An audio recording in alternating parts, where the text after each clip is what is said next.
Hi, welcome to this edition of Term 10/6. Today we're looking at the reasons why voters have decided to move away from Conservative parties. And we have Claudia Webb and Seb Green. Hi Claudia, hi Seb. Hello, thanks for having us. If you can briefly introduce yourselves, just who you are, what you do, blah, blah, blah, that'd be great, thank you. Seb, do you want to kick off? Yeah, sure. I'll kick off. So I'm Seb Green. I'm from Weymouth, and at the moment, I'm spending an awful lot of my time planning an event for next year, which I won't name. I'm Claudia Webb, and I run a residential home in Upwey.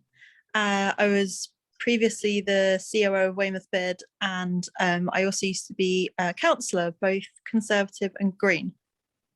Cool, brilliant. Thank you very much. Just to make sure, Seb, that thing you mentioned is not illegal, is it? No. No. If I say I said event for next year, I don't want to jinx it. So if I No. I totally get that. I was just messing around with you. Okay, I want to kick off with the first question to both of you. You can answer in whichever order. Is why did you initially vote Conservative? What was it about the Conservative Party when you did vote, that attracted you to them? Who wants to go first? Do you want to go, Seb? You go first this time. Well, I know this might sound pathetic to a lot of people, but I think it was partly conditioning.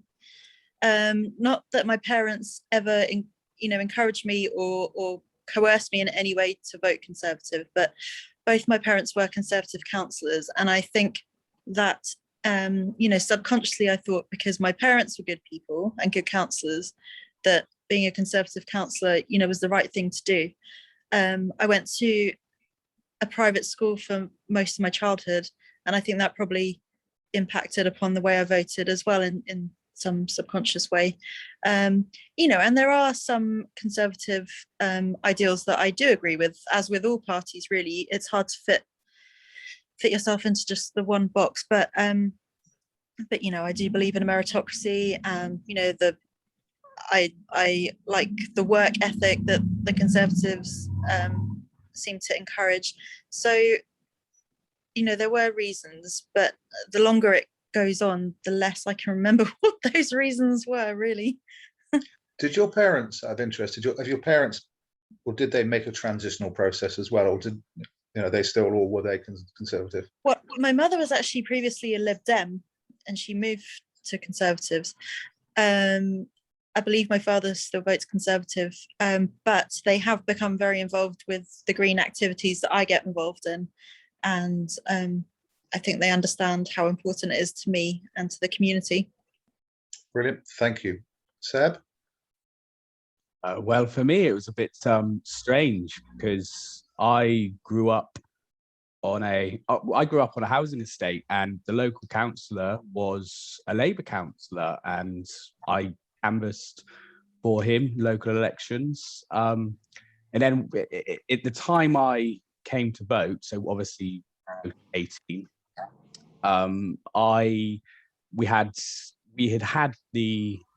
we were faced with the global economic crisis, which Labour got the blame for, or Gordon Brown. And that was somewhat drummed into my head, whether it be through the media or whatnot. And another reason why I initially started voting Conservative was, and I only actually voted for them in 2010, was because Richard Drax, when I did a sponsored walk, prior to him becoming MP, travelled down to Cornwall and spent 2 days walking with me. So I was able to talk to him for 2 days, and for whatever reason, I thought he seemed like a nice gentleman, and I would vote for him in 2010.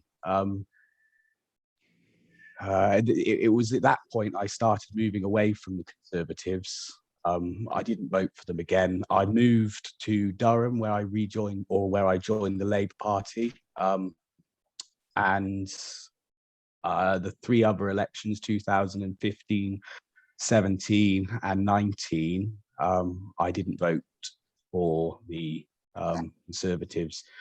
In 2015, I voted Labour, and then in 2017 and 19, I actually voted for the Green Party candidate, because I decided that I would vote for the person I would best represent the area. Oh, thank you so much. That's amazing. And it's interesting, Seb, that you said about one of your main influences came from the media, and it sounds like that you maybe you've even felt yourself that you were taken in by the media in and around the time of the economic crisis and the leading up to the 2010 election. How about you, Claudia? Do you consider that you've been duped to some respect by the media? No, I don't. I mean, I tried to read a wide variety of information. You know, I seek my own information out. So and before every election, I do go through manifestos, etc., because I don't want to vote for something if I haven't educated myself in the reasons for doing so. So no, I don't think I can blame the media for the way I voted. I think I would agree with something Seb said, actually, having spent time with Richard Drax. You know, he is a very personable gentleman, and I think, you know, it does kind of make you want to vote for him. You know, he's quite no nonsense, and I like that about him, and I think that was probably one of the reasons that I voted Conservative too. Do you think that we can substitute, there's 2 things here, do you think we can substitute the terms no nonsense for lack of substance? Well, and can I also add to that as well? You say, Claudia, and I don't know about you, Seb, but you said that you did your research, and obviously you didn't feel that you were duped by the media in your term, Claudia. But if you look at Richard Drax's voting record, the word horrendous springs to mind. yes. And therefore he might be come across as a very personable person, but actually under the surface, there seems to be something extremely sinister. Well, I have recently looked at his voting record and was quite shocked, actually. But he, well, you know, a lot of leaders get as far as they've got because of their charisma and the fact that they're personable. You know, much worse leaders than Richard Drax, in fact. So But he's not a leader, to be fair, is he? Yeah, you know what I mean. But I know what you mean, but what I'm saying is, even within the Conservative Party, to be fair, Richard Drax has never been offered any position. That's true. They don't trust him. They don't perceive him as having the abilities to be ever offered anything. I think that's maybe part of the reason. Say again. I think that's part of the reason that I liked him, because I thought, you know, I don't necessarily agree with all the Conservative manifesto, etc. But if he's not the most popular one, it means that he must be doing something right in my eyes, if you know what I mean. I think the thing that he does right is that he has 150 million pounds in wealth. The thing he's doing right is that he's managed to create a safe seat within Dorset, where, let's face it, it's not likely the most politically astute county. So I think he's how would you say, Tom? The Conservative Party put up with him purely because they just don't perceive him as to be particularly bright. Yeah, that's certainly the response I've had from talking to senior politicians in and around Westminster of a Tory persuasion and not of a Tory persuasion. They just don't see him as particularly clever. He's not regarded as the sharpest tool in the box, or particularly politically astute. But and obviously he's in a very safe Tory seat, and his position of privilege and wealth enables him to be where he is. But yeah, I mean, you mentioned the voting record, and I hope viewers that that live in South Dorset, particularly, that aren't aware of Drax's voting record, they go online and look it up, because it truly is horrendous on every issue, from all sorts of social issues through to climate change. Same-sex marriage. Same-sex marriage, yeah. Yeah, and economic policies as well as social policies, but particularly on social policies and on green climate change issues, he's got the worst record. I mean, there was a thing a few years ago where all the green issues, the voting record of all MPs on green related issues, climate change, future of our planet, future of humanity, were compiled. And they were put from top to bottom, from the best to the worst, who's voted for the most green issues or the least green issue. Drax was bottom, he came bottom of every MP. It was truly shocking. So yeah, I wherever you are in the country, find out, don't just think, oh, my MP's quite personable, I'll vote for them. Find out what they vote for. That's the truth, find out what they're actually voting for if they're already an MP. That's really important for everyone. And it doesn't matter what party they belong to. Yeah. People just got to do that thorough research before they put the X in the box. Yeah. What about you, Seb? In terms of that transitional process, then, and you moved away from supporting, locally Richard Drax, for example, and the Conservatives, and you only voted them to 2010. So, what was the real sort of catalyst for you that you suddenly thought, I met Percival, Mr. Drax, I voted for him, but I'm not going to do that anymore? What was it? Well, as I said, I tend to vote for the person rather than the party now, who I feel would best represent the local area. So, for example, when I moved to Durham and I was there for the 2015 general election, I look at the ballot paper and the Conservative candidate's address was listed as London, whereas the Labour candidate lived actually in the constituency. The Labour candidate represented the vast majority of constituents, lived locally, he knew the area, he knew the challenges, and therefore would, in my opinion, best represent the area. And then when I moved back down, despite transitioning from the Labour Party to the Conservative Party, which was a mistake, but I still didn't vote for Richard Drax because, again, I voted for the person I felt would best represent the area. And for me, that was John Orrell. Again, because whilst he lives in the ward, and sorry, not the ward, the constituency, yes. He works in the constituency, and he is aware of the serious social challenges that we have in South Dorset, particularly Weymouth. Melcombe Regis, for instance, is one of the most deprived local authority wards in England, and it's been in South Dorset under Richard Drax for 11 years, and it hasn't improved. In fact, it'll be reasonable to say it's deteriorated since Conservatives came into power under coalition in 2010. It certainly hasn't improved, and Richard Drax doesn't live in the ward. He doesn't have a surgery in the ward. When's the last time he's had a surgery in Weymouth? He might come to the psychic ward constituency. He might come to the constituency for a photo opportunity. But when's the last time he's actually walked around and properly engaged with locals?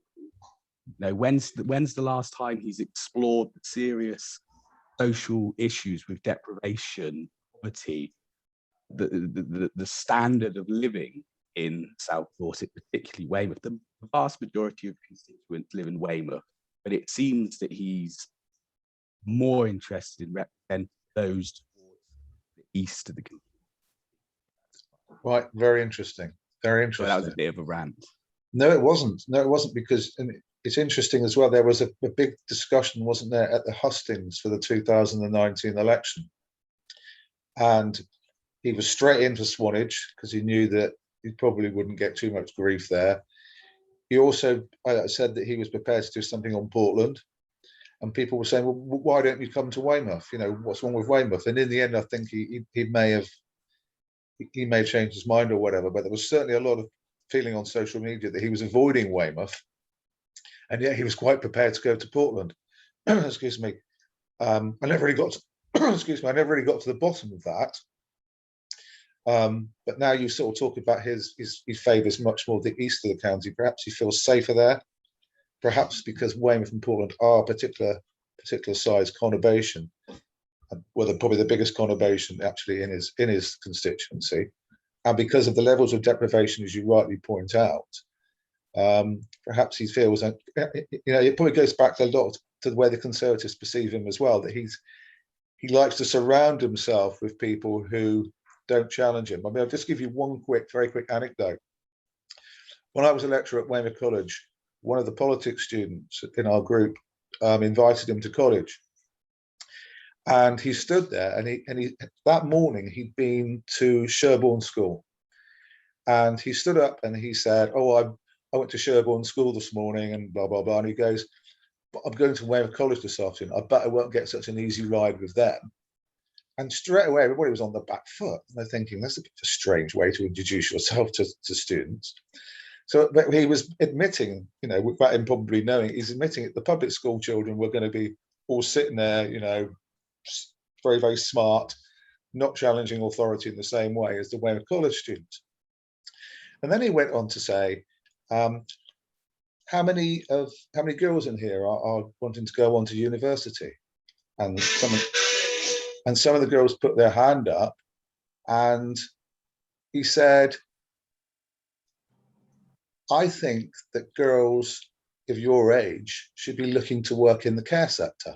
I don't think they should be looking to work in the university, especially if you've got young children. And one of them put their hand up and they said, well, I've got a young child and I want to become a doctor. Are you telling me that I shouldn't become a doctor? And he blushed. And you could see him physically blushing. And I was just sat there, just shaking my head. It was horrific. But that was back in 2012. So he'd only been in power for, you know, or he'd only been in constituency for 2 years. And I was kind of thinking the next general election comes along, he's got no hope. And what happens? He's still there, 3 general elections on. Tom. I'll just share another anecdote because you mentioned the hustings at the last time. So I went to the Swanage and the Portland hustings. The Swanage one was extraordinary, probably 300 people there. Obviously a very conservative area. And yeah, in terms of an easy ride and not being challenged, the very first thing he said to the 300 odd people that were there was an enormous, calculated, heinous lie. He said, the economy, the first thing I need to tell you all is that the economy is doing really, really well. We've got the national debt down to 50 billion. At the time, the national debt was 40 times bigger at 2 trillion. It was a calculated, deliberate lie. I expect Conservatives did it all across the country, told that lie. What he was talking about was the national annual deficit. That's a different thing. But he said the national debt is down to 50 billion, when in fact it was 2 trillion. And the point is that they have doubled that despite, you know, that was after 9 years of vicious austerity and cuts. They had actually all perpetrated on the basis, carried out on the basis that they needed to reduce the national debt. And whilst making those terrible cuts and vicious austerity policies, they had doubled the national debt. Why? Because they're giving so much money to the very wealthy. And they don't want to be challenged on that. They don't want to mention it. They don't want people to talk about the national debt. So he very calculatedly came out and told this enormous lie that the national debt was down to 50 billion, you know, when it's 40 times bigger. It was truly despicable, disgusting. But I expect Conservatives had been told to say that up and down the country.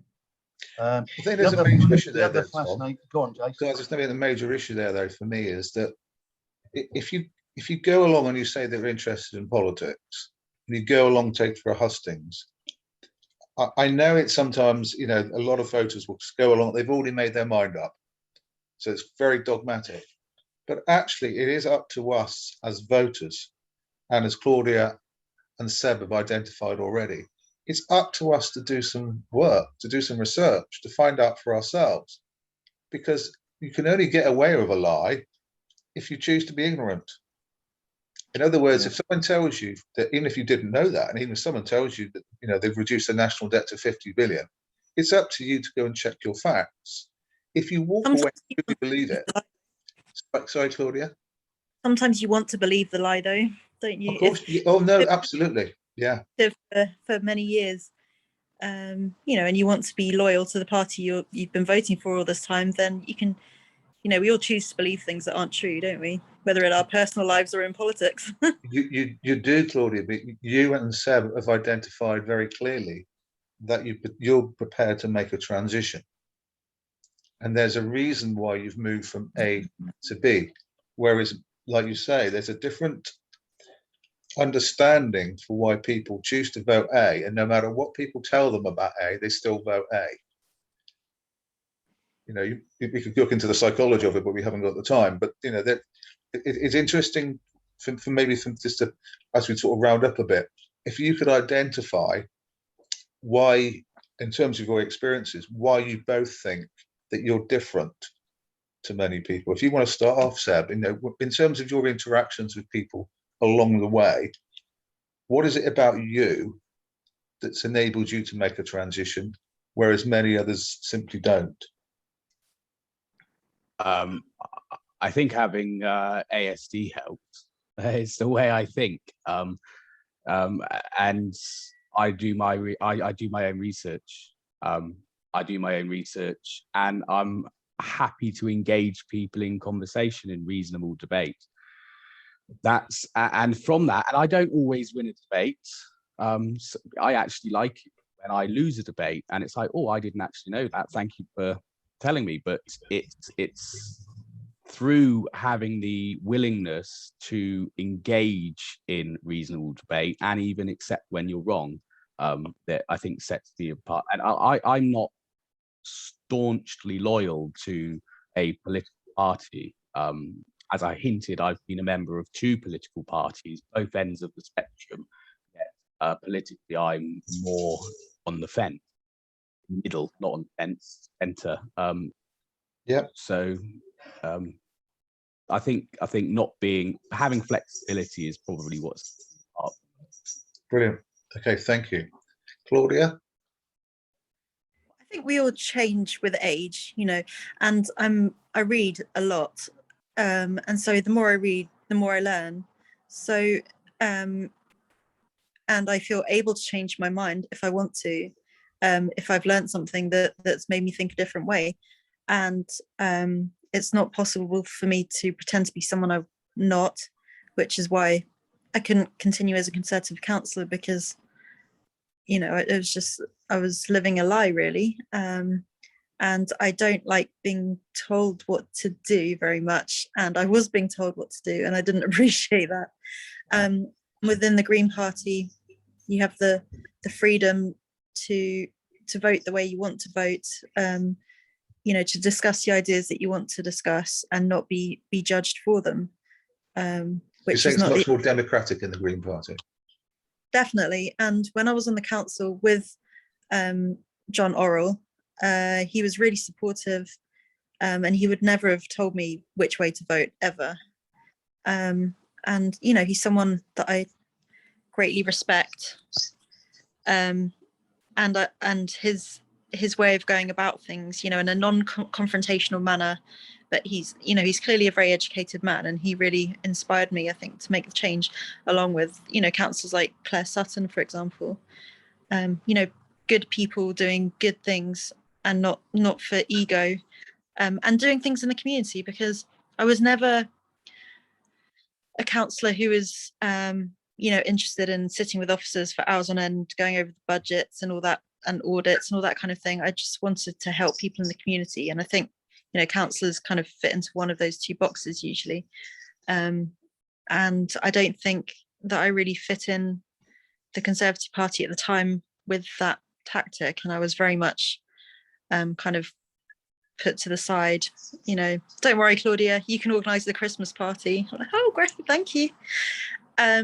So yeah, I felt uncomfortable and not respected as a woman necessarily. I don't want to accuse anyone of sexism, but at times that's what it felt like to me, and I'm not really used to experiencing that, and it was a bit of a shock to my system. So they're called conservative for the very reason, aren't they? That they're conservative, that they don't like change. But I also, there were two things that I was told while I was canvassing for the Conservatives back in the day. One was, don't bother with any houses that have more white goods in the garden than they have in their kitchen, because they're not the kind of people we want anyway. And two was, always make sure that you go to funerals and church services, because that's how you get your votes. Wow. Oh my God, was that? I'm shocked. Even I'm shocked that those were two things you were told. Oh my God. All I was Wow, told was use a wooden spoon. That was it for the Yeah, letterbox. that's a really good tip. That's a good tip. Yeah, that's all I was told. I was crazy. There's a house in Preston Downs in part of Weymouth, and it clearly says on it no canvassers. And I went, you know, oh well, I'm going to knock on it anyway. Probably shouldn't. And when the man opened it, he actually shook my hand and said, "Well done for having the guts to do that." That was whilst actually canvassing for a Labour council. But I guess if you knocked another the following day, though, you could have had a bucket of sewage tipped over you from the bedroom window. So it's, you know, Yeah. I obviously caught him on a good day. You know, they were just listening to, that was fascinating. You both Yes. explaining sort of, Yes. you know, how you transition from voting Conservative to something else, and supporting a different party or parties. And there were some common things, I think, that that you both expressed that you don't find in everybody. The three things I noted from what each of you said, that you both said that you're open-minded. You both, rather than sort of fixed and never changing, that you're open-minded, that would suggest a sort of willingness to change your mind. You both said about reading and research. Seb, you said about research. Claudia said about reading. So you're both obviously going to spend time actually reading and researching facts and truth. And the other thing is that you both seem to have expressed that you want to learn. You don't mind if you're proven wrong in a debate or discussion, and you're willing to learn. And I think one of the things that people are very fixed about these days, that's the opposite of what you said, is that if people are shown to be wrong, they still won't admit it, because they don't want to be thought of as gullible, as having been taken in by the lie, whether it's the sort of Brexit position or whether it's any other sort of political thing. If they're shown that what they believed in and argued for is actually not great, or not the right thing, not the truth, they'll still defend it, because they don't want to be thought of as having been gullible. So they carry on. It's the same in America with the Republicans that support Trump. You know, they don't want to be seen as having been taken in by the lies, so they just double down. Whereas you guys, so yeah, open-mindedness, reading and research to learn, but also being you know, willing to accept that you know, that maybe you weren't you know, you weren't right about something before, but you've learned and moved on to something different, rather than sticking to something that you now know is wrong. So I mean, well done to both of you for those characteristics. I thought, you know, wouldn't it be an incredible and very different world, society we lived in, if everyone just had those three traits? Well, obviously, I'm rarely wrong. That was just the one time. Yeah, absolutely. I know you, Claudia. You're like 99.9% of the time, but you know, those traits that you've identified there are very positive traits in terms of how you place your vote, your allegiance, your support. But I'd argue that those things are fairly rare in our society. You know, being open-minded, spending time reading and researching, and not being afraid to sort of say, I was wrong about that, I've changed my mind now. those things are pretty rare. If everyone had those things, wow, you know, our society politically could go somewhere. But despite my parents both being Conservatives, I think I can probably thank them for that, because they always ensured that I was well educated, well travelled. I've met many different people thanks to my parents, been exposed to many different kinds of lifestyles, and I think it's probably because of that I am open-minded and interested in other ways of living or thinking. Yeah, which of course isn't an opportunity open to so many people. So I'm lucky. So it may explain exactly, but it may explain why certain demographics, certain demographics not having those opportunities or not having those skills that they're conditioned into. Yeah. So it's not about blaming them; it's just about understanding. Yeah. Yeah. Sorry, Seb. I think one of the issues that I don't really think gets explored a lot, or enough as it should do, is the impact of social media and what that has had on our political landscape. It is huge. Because, I mean, for instance, I speak to people on social media from across the political spectrum. I know people that vote Conservative, Green, etc., whereas right wing, left wing, middle. But you've got a large swathes of the country, the electorate, who only associate themselves on social media with people who think the same. So their news feeds and everything they read and watch on social media is supporting their narrative or beliefs almost. So they're not even encouraged to think differently. Because for whatever reason, they refuse to engage in debate, and they delete people off their social media that perhaps don't vote the same way as they do. And I think that's one of the issues, and I think that does need to be explored more, or the impacts of social media and how that impact how people vote. Well, it would certainly explain the hundreds of millions, if not billions, that both the Conservative Party and the Republican Party spent in the last few elections targeting people on Facebook, particularly, and which they've been, held to account for. And now, ironically, in this country, obviously it's the Conservative Party, but it's the Democrats that are taking over, obviously, in the States. So they're probably a little bit more open to this, but they're now looking into ways in which Facebook cannot become so politically biased based upon the amount of money that they're given to target people on their platforms, because that's obviously had a massive impact, just like the amount of money that's spent by advertisers trying to persuade us to buy products, even though many of us simply don't need them. And that's how it works, isn't it? Back to what you said, Claudia, about the psychology of it. Brilliant. Thank you very much. Is there anything else that any of you'd like to say at this point, just to round things up in relation to the topic? No, I think you should just always go with what you feel, and it wasn't easy changing political parties, and I took a lot of flack over it, but I don't regret it for a second, because you have to do what you think is right. Everyone has to have integrity. Whether people agree or disagree is relevant, but you just have to do the best you can. Excellent. Thank you. Sab? All I would say is that I think people should have confidence in how they vote, that they're voting for the right person or the right party. And if they are not 100% confident, then they should consider voting for someone else. And do your own research. When you do your research, gain information and data from various sources, not just Daily Mail or the Sun. Actually read stories, for instance, from the Daily Mail and the Sun, and perhaps the Independent and the Guardian as well, because you will gain a better understanding of the situation by having a broader range of sources. So don't be afraid to do your research and vote for the person you feel would best represent you, even if that means changing the vote. And be Thank you. tolerant of other people, even if you don't agree with the way they vote, because we can always learn something from each other.